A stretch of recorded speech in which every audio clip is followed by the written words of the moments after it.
আর যারা আমাকে ডাকবা না, আমাকে স্মরণ করবা না, আমার ইবাদত থেকে মুখ ফিরায় লইবা, অহংকার করবা, সায়াদখুলুনা জাহান্নামা দাখিরিন, অচিরে আমি তাদেরকে আগুনে নিক্ষেপ করব, জাহান্নামে ফেলায় দেব। মুফাসসিরিন ইকরাম এই আয়াতের ব্যাখ্যায় বলেন আল্লাহকে কিভাবে ডাকতে হবে। বিশ্বনবী মুহাম্মদুর রাসূলুল্লাহ সাল্লাল্লাহু আলাইহি ওয়াসাল্লাম যখন 40 বছর বয়সে উপনীত হলেন, কত বছর বয়সে? 40 বছর বয়সে উপনীত হলেন। হযরতে খাদিজা রাদিয়াল্লাহু তাআলা আনহার তখন বয়স ছিল অনেক বেশি, কারণ 25 বছর বয়সে আল্লাহ রাসূল বিবাহ করেছেন 40 বছরের নারী মা খাদিজাকে। এখন হলো 55 বছর বয়স। আল্লাহ রাসূলের যখন 40 বছর বয়স হলেন, আল্লাহ রাসূল সাল্লাল্লাহু আলাইহি ওয়াসাল্লাম একদিন হঠাৎ করে খাদিজার সাথে খাটের উপরে ঘুমানো ছিলেন। মা খাদিজাকে বললেন, খাদিজা, আমার কানে কেন কে যেন ডাকে, আমাকে বারবার বলে, হে মুহাম্মদ, আর বিবির সাথে ঘুমায় থাইকো না, আমি আল্লাহ তোর মালিক তোরে ডাকতেছি, চিল্লায় কোন সুবহানাল্লাহ। তখনও রাসূল নবুয়ত পান নাই, মানে 40 বছর বয়স হওয়ার কিছুদিন আগে, 40 বা 45 দিন আগের এই ঘটনা। খাদিজাকে ডাক দিয়ে বললেন, খাদিজা, আমি তোমার সাথে খাটের উপরে আরামে ঘুমায় থাকি, কিন্তু আমার দিলটা বড় ছটফট ছটফট করে। কে যেন আমার অন্তরে ডালে, আমার কানে কানে কয়, আমি না তোর মালিক, আমি না তোর আল্লাহ, আমি না তোর সব, তুই কেমনে আমারে বাদ দিয়া বিবি লইয়া ঘুমায়া থাকো। আল্লাহ রাসূল বললেন, খাদিজা, আমার তো আর ভালো লাগে না, ভিতরে শুধু ছটপট ছটপট আর জ্বালা আর জ্বালা। আল্লাহ রাসূল সংসার বাদ দিয়া বাড়িঘর ছাইরা হেরা পাহাড়ে, হেরা গুহার মধ্যে চলে গেলেন। বলেন সুবহানাল্লাহ। বড় একটা পাহাড়, হেরা পাহাড়। যারা হাজী সাহেবরা আছেন তারা জানেন, অনেক উঁচায়। একজন যুবক মানুষ উঠতে কমপক্ষে 8-10 লিটার পানি খেতে হয় ওই গুহায় উঠতে। আল্লাহ রাসূল 40 দিন আগে, নবুয়ত পাওয়ার 40 দিন আগে ওই গুহায় চলে গেলেন। গুহায় ইবাদত করে, আল মালিকের ধ্যানে মগ্ন থাকে আর খোঁজে, কে আমার আল্লাহ, কে আমার মালিক, কে আমারে বানাইলো, আমি কার ইবাদত করব, আল্লাহকে শুধু খুঁজতে থাকে। খাদিজা এমন ভালো বিবি, এমন বিবি, এমন স্ত্রী, যিনি স্বামীর প্রেমে বড়ই পাগল, চিল্লায় কোন সুবহানাল্লাহ। এমন বিবি যদি কারো দুনিয়ায় মিলে যায়, মনে করতে হবে ওই স্বামীর জন্য আল্লাহ ঘরটারে জান্নাত বানায় দিয়েছেন, চিল্লায় কোন সুবহানাল্লাহ। খাদিজা বলেন, স্বামী, আমি আপনাকে খুব ভালোবাসি, আপনি পাহাড়ে গিয়ে একা একা থাকবেন এটা হবে না, আমি প্রত্যেক দিন আপনার জন্য খাবার লয়ে যাব।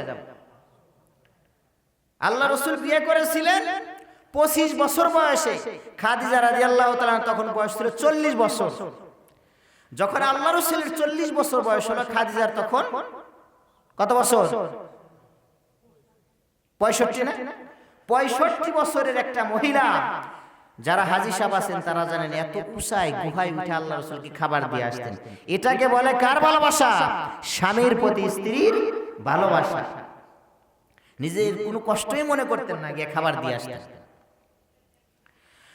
খাবার দিয়ে আসে প্রতিদিন। হঠাৎ একদিন 40 দিন শেষ হওয়ার পর খাদিজা রাদিয়াল্লাহু তাআলা আনহা খাবার লয়ে গেলেন পাহাড়ের কাছে। পাহাড়ের নিচেই ছিলেন। আল্লাহ রাসূলের প্রতি, স্বামীর প্রতি এত সেবা যত্ন দেখা আল্লাহ প্রথমবার জিব্রাইলকে নিচে পাঠায় দিলেন। বলেন, যাও মুহাম্মাদের প্রতি নবুয়ত দিয়ে আসো, আর কোরআনের কিছু আয়াত নাজিল করে আসো, আর আমার খাদিজাকে আল্লাহর পক্ষ থেকে সালাম দিয়ে আসো, চিল্লায় কোন সুবহানাল্লাহ। আল্লাহর ফেরেশতা জিব্রাইল জমিনে আসলেন। আসার পর প্রথমেই পাহাড়ের নিচে খাদিজার সাথে দেখা। খাদিজাকে ডাক দিয়ে বললেন, আল্লাহর ফেরেশতা জিবরাইল বললেন, খাদিজা কোথায় তাকায় রইছো? আসমানের মালিক আল্লাহ তোমারে সালাম জানাইছে। চিল্লা কোন সুবহানাল্লাহ। কে সালাম জানাইছে? আল্লাহ। আল্লাহ তোমারে সালাম জানাইছে। খাদিজা যখন সুন্দর দবদবে একজন সুন্দর পুরুষের কণ্ঠ শুনলেন, তাকায় দেখলেন আসমানে হাওয়ায় উঠতেছে এমন একজন সুন্দর সুপুরুষ। একবার বললেন, আল্লাহ তোমারে সালাম জানাইছে। এই কথা বলার পর হঠাৎ করে হাওয়া হয়ে গেলেন। খাদিজা পেরেশান হয়ে গেলেন, কে আমাকে বললেন আল্লাহ তোমারে সালাম জানাইছে? স্বামীর কাছে যখন পাহাড়ের গুহায় খাবার নিয়ে গেলেন, সেখানে দেখলেন যে এই ব্যক্তি সালাম জানাইলো ওই ব্যক্তি রাসূলের পাশে বসে আছে। সুবহানাল্লাহ। আল্লাহ রাসূলকে বললেন, ইয়া রাসূলুল্লাহ, স্বামী আমার। তখন তো রাসূল হয় নাই। বললেন, হে প্রাণের স্বামী আমার, এই ব্যক্তি নিচে আমাকে বলেছে আল্লাহ নাকি আমাকে সালাম জানাইছে। आशिकू से क्या मजा है, माशुकू से पूछियो। आशिकू से क्या मजा है, माशुकू से पूछियो। शाख गुल से क्या मजा है, बुलबुलू से पूछियो। আল্লাহ রাসূল বললেন, খাদিজা এই ব্যক্তিকে তুমি চেনো না, যিনি মুসার কাছে আসছেন, ঈসার কাছে আসছেন, ইউসুফের কাছে আসছেন, তিনি হলো আল্লাহর ফেরেশতা জিবরাইল। খাদিজা আমাকে সর্বপ্রথম আমার সাথে দেখা, আল্লাহর পক্ষ থেকে আমাকে নবী বানানোর জন্য আসছে, আমাকে নবীও বানায় দিছে। কোরআনের আয়াত আমার উপরে নাজিল হয়ে গেছে, আমি এখন পয়গম্বর, তোমাদের নবী। খাদিজা তুমি আমাকে রাসূল বইলা মানোনি, তুমি আমাকে রাসূল বইলা মানো? খাদিজা বললেন, নবী আমার মুহাম্মদ, স্বামী আমার, যেদিন আপনার সাথে আমার প্রথম দেখা হয়েছে, আপনি সেদিন আমার বাড়ির কর্মচারী হয়ে আসছিলেন। কি হয়া? কর্মচারী। আপনার তখন বয়স ছিল 25 বছর। আপনি আমার বাড়িতে কর্মচারী হয়ে আসছিলেন। আমার গোলামের সাথে আপনাকে আমি হাবশায় পাঠাইছিলাম, মিশরে পাঠাইছিলাম। ওই গোলাম আমারে বলল, খাদিজা সারা রাস্তায় যেখানে রোদ দেখা দিয়েছে, আকাশের মেঘমালা রাসূলকে ছায়া দিয়েছে। চিল্লা কোন সুবহানাল্লাহ। যেখানে গাছ দেখা যায়, ওই গাছের ডালগুলো নিচে নেমে রাসূলকে ছায়া দেয়। আমি সেদিনই বুঝতে পারছি আপনি দুনিয়ার কোনো সাধারণ মানুষ নয়, আপনার মধ্যে কি যেন আছে, আপনি মহান আল্লাহর প্রেরিত একজন বান্দা হবেন। সেদিনই আমি আপনার ভিতরে কিছু দেখতে পাইছিলাম। সুবহানাল্লাহ বলেন। ওগো রাসূল, আপনাকে তো আমি আরো অনেক বছর আগেই চিনছি, আপনি সাধারণ কোনো মানুষ নয়। আপনি যখন মিশরে ব্যবসার জন্য আমি আপনাকে পাঠাইছি, তখনই আকাশের মেঘগুলা কি করেছে, আপনাকে রোদ থেকে বাঁচানোর জন্য আপনাকে ছায়া দান করেছে। এই কথা আমার গোলাম আমাকে গোপনে বলেছে। রাসূল বললেন, খাদিজা এখন কথা হলো তুমি আমাকে নবী বলে মানোনি।